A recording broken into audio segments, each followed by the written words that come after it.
Assalamualaikum warahmatullahi wabarakatuh. Perkenalkan, nama saya Aisyah Fitia Rahma. Nama saya Nurlela Sapitri. Kami di sini akan menjelaskan kebutuhan fisiologis manusia. Pengertian kebutuhan fisiologis manusia menurut Abraham Maslow adalah pendekatan tunggal dalam bidang motivasi yang menggunakan kedekatan kebutuhan. Menurut teori ini, orang mengalami tingkat kebutuhan, yaitu kebutuhan fisik seperti haus dan lapar, lalu kebutuhan akan rasa aman, yang ketiga kebutuhan sosial, kebutuhan penghargaan, dan kebutuhan untuk mewujudkan diri. Berbagai kebutuhan dianggap tersusun dalam suatu hierarki sedemikian rupa sehingga kebutuhan yang berdasar harus dipuaskan lebih dahulu sebelum timbulnya kebutuhan yang lebih tinggi. Manusia bekerja disebabkan adanya faktor kebutuhan yang tidak terpenuhi oleh dirinya sendiri. Hal ini menyebabkan manusia melakukan kerja dengan orang lain untuk memenuhi kebutuhannya. Kebutuhan dengan memasuki satu organisasi pada dasarnya menurut Maslow ada 5.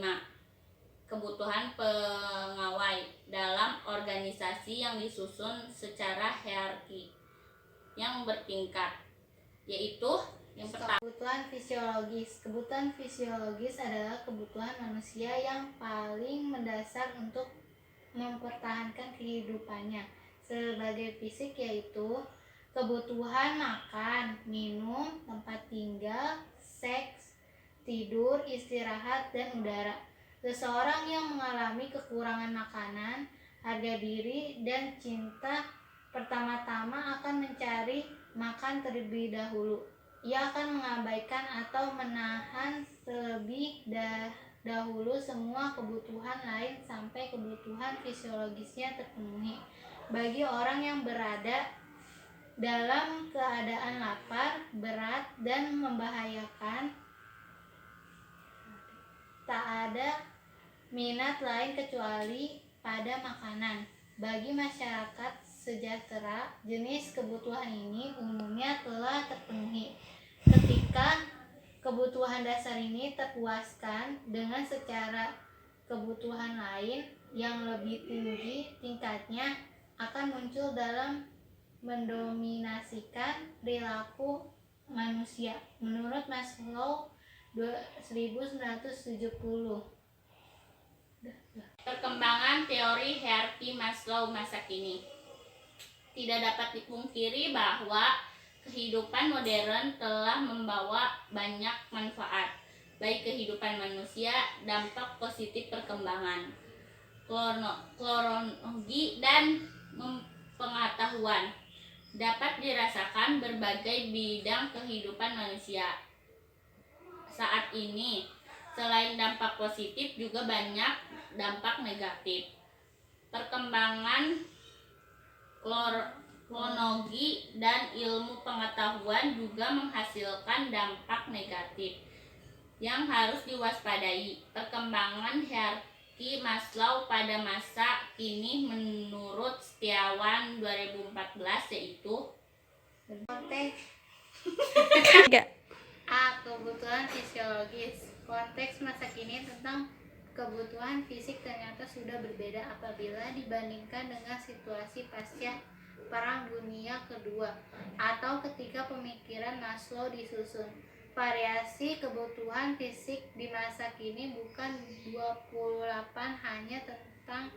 hanya ditentukan oleh variasi harga bahan makanan antar negara, tetapi juga dipicu oleh perbedaan cara hidup, modernitas yang dimotori perkembangan teknologi dan ilmu pengetahuan,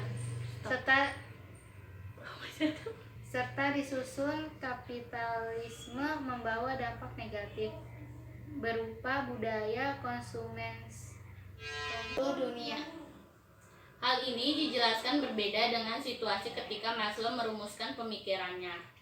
mengenai kebutuhan fisik. Situasi dunia ketika pemikiran Maslow dibangun adalah dunia sedang bangkit dan kritis akibat perang yang dahsyat. Sedangkan masa kini didominasi manusia yang menghadapi penyakit akibat pola makanan yang berlebihan.